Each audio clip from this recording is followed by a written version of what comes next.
What's up guys? This is an updated tutorial on how to create your own profile for Trinity Creator. So what is a profile? A profile adds support for different emulators. The name is Trinity Creator of the application, but you can use it with virtually any emulator that is Lich King or lower. It might work with later expansions, but I think the structure might be too different, so a lot of stuff won't work. You can try it though. So for starters, the first thing you should do is right here, click config and choose emulator profile. There's a good chance that there is already a profile for your emulator, so if that is the case, just click activate and you can export to your emulator. If that's not the case, we're gonna create our own profile. So you click right here on advanced tools, and then you click on profile creator, and then this window right here will pop up. Now there are two options. First option is you start from scratch, which is only recommended if you're using an emulator that is vastly different from all the others that already do have a profile. If that's the case, you can just skip the next step, but most of the time you'll just want to use an existing profile and modify it. So what we're going to do here is click on load profile from file and then load up an existing profile. Right now there aren't any, so we're going to download one. I'll put the link for that in the description. You will see here a list of existing profiles that you can simply download. So you click the file that you want, in this case Trinity Core 3.3.5a, this version. Right click on raw, save link as, and then you just save the file. I already have it right here, so I'm not going to do that. And then you can load it up in Trinity Creator. Now as you can see, you will see a large list of, well, nonsense. But let's start with the simple things first, right? The profile info fields right here is basically just, well, the information that you get to see in this list right here in this box. So profile name is this, emulator name is this, etc. Put whatever is applicable for your emulator right here. Only difference is profile revision should always be reset to 1 if you're copying a profile. All the other ones, as you can see, have 3 text fields and the checkbox. So what these do, you can actually get a little bit of information when you mouse over them, but the first one is always the application key, or the app key as we call it, and that is basically just what the application calls the field. So under quest, entry ID would correspond with this field right here, the entry ID. The second field, in this case ID, is the SQL key, and that is what you will export it as. This will be different depending on which emulator you use. In this case, it's called ID. You can get this information by using a tool like HeidiSQL and connecting to your world database, and then selecting the appropriate table for the tool, in this case quests. You click on table here, and then you can see the ID field column is called ID. So this should be ID. If you put something else here, it will just it'll try to export, but it'll say this column does not exist, right? So if you ever get that with a profile you created, this column does not exist, that means you need to change it here and correct it to whatever it is in your emulator. So, okay, first key is the app key, second one SQL key, third one is the name of the table. Now, there are often 2 or multiple tables. As you can see right here, you have quest template and quest template add-on. Some fields are in add-on, some are in just quest template. So you gotta figure out which ones are where, and then put the correct table name right here in the third field. Then there are also some fields that do not exist. For example, this one.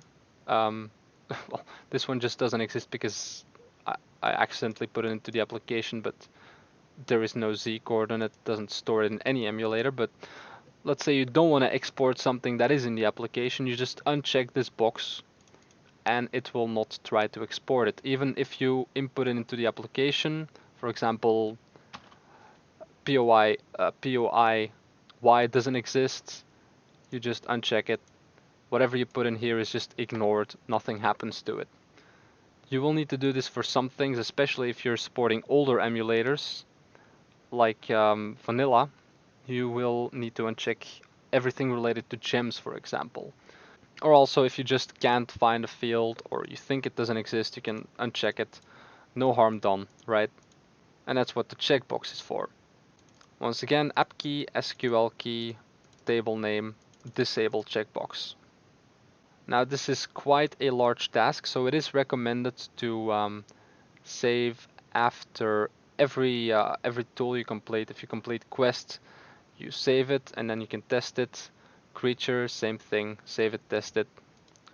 And yeah, saving the file, you do that by just clicking here, save to file.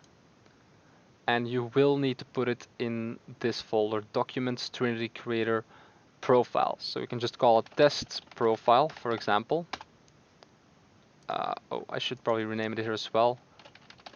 And if you now open config, choose emulator profile, your test profile that you just created will show up here. And then you can click activate, try to export some items, preferably on a database you don't use, or a copy of it, and then see if it works or if you need to change some values, because it's very easy to make a typo somewhere. Okay, that's all simple enough, right? Aside from actually finding the corresponding values, which can be a little bit annoying, it helps to just use Google a bit. There are some documentations for some emulators which fields are what, but most of the time it's just self-explanatory, right? Now, there are a few special exceptions that should be noted, for example with loot right here. As you can see, the loot creator has this field right here, loot type. That is because most of the time there are a bunch of different loot types and they are all in different tables. For example, creature loot table, disenchant loot table, fishing loot table, etc.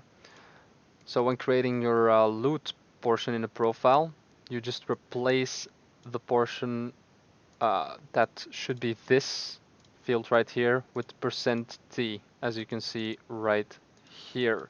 And it will automatically replace %t with whatever is selected here.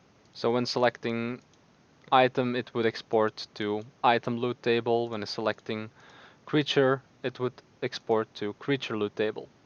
Now, there is one more very important thing that we need to explain, which is custom fields right here. We'll be using the creatures as an example right here. Now, custom fields, how does it work? Why does it exist? Anytime you add a second table that isn't the main table being defined with wherever entry is defined, in this case creature table. So we add another table, let's go with creature template add-on. We will need to define an ID for that uh, in the add-on table. Otherwise it will try to export all values except for entry and it won't know which creature we're talking about. So how do we define the entry? Go to custom fields all the way at the bottom. You type creature.entry, and this depends on what you're using. With quest it's entry ID, and with item it's also entry ID, but with creature it's entry. You need to literally just copy it from whatever it is in here or in here or in here or yeah, right. It needs to directly refer to whatever the application keys for that tool. So it's basically tool name dot ID app key. You can do this only with 3 tools: quest, item, and creature. And it's also very important that you make sure it is very much case sensitive. If you mess this up, it will just not export and throw out errors left and right. So creature.entry in this case. The second field is the SQL key. So in this case, in our add-on table, it's entry. And we're referring to the table creature template add-on. And now it will properly export the ID to the add-on table as well. You need to do this with any secondary or third table that you add, with a few painfully annoying exceptions which are defined in the text documentation. I'll quickly go over some of that. The unusual examples right here are spell, in creature, so creature.spell1, spell2, spell3, etc. That's a whole other can of worms I guess I should get into right now. There are two different systems you can use. This system places it in a separate table, and this system puts it in a primary table. So if you have spell 1, spell 2, spell 3 in your creature template, you use this system and you uncheck these and enable these. This is the case with some older emulators or older structures, but modern day Trinity Creator uses the new system. So you will need to look at what the table name is, creature template spell in this case, which has 3 columns that are relevant. Verified build we just ignore. By using this system, it will automatically try to export the correct value, including the index. That's why it's a separate system, to the table you define here. Spell creature ID refers to creature ID. Spell refers to spell right here. And spell index refers to index. So there are a few more like this. Creature resistance works the same way. It's either defined in creature template or in a separate table. If it's in a separate table, it basically works the same way. You need to either disable this or disable this. If you use both systems, it will just throw out a bunch of errors, so you can only use one of them. However, as I said, it's an exception. Creature ID is defined here already, so it already does export and you wouldn't need to create a custom field for it. And finally, we have definitions, which are optional but recommended, and it's exclusively used by the lookup tool right here. Since every emulator likes to have a different name for their entry or ID columns, we need to manually define it in the profile. And it's usually columns that are not used in any creators, but are used in the lookup tool. So self-explanatory, game object table name should refer to the table name of game objects, in this case game object template. Game object ID column is the name of the column that contains the ID. Game object display ID column is the display ID, etc, etc. Right? Same with spell name. If you have a spell TBC table or something similar, I don't think all emulators have it, you go to that table and find out what the ID column is and the one that contains the name of the spell.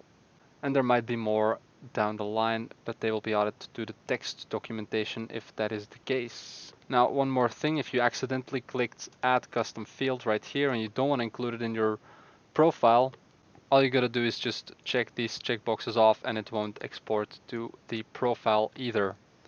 Now, one more thing about these definitions, and this is very specific and only applies to right now quest starter and quest ender. In some emulators, quest starter is done by separate tables. In others, it's defined in I think quest templates, and then it's just called NPC or Go quest starter or something along those lines, right? If it is in a separate table, you will once again need to define the ID for that table here, and the %t defines if it should be a game object quest starter or an item quest starter or a creature quest starter. Basically, it will once again replace %t with whatever the user selects right here. So it would replace %t with either creature or game object. And that is pretty much it for actually creating your profile. Once done, and by the way, you don't have to do everything at once. You can export an incomplete profile just to test. It will just throw out a bunch of warnings, but yeah, it's recommended to test every tool after you've created this portion of the profile for it.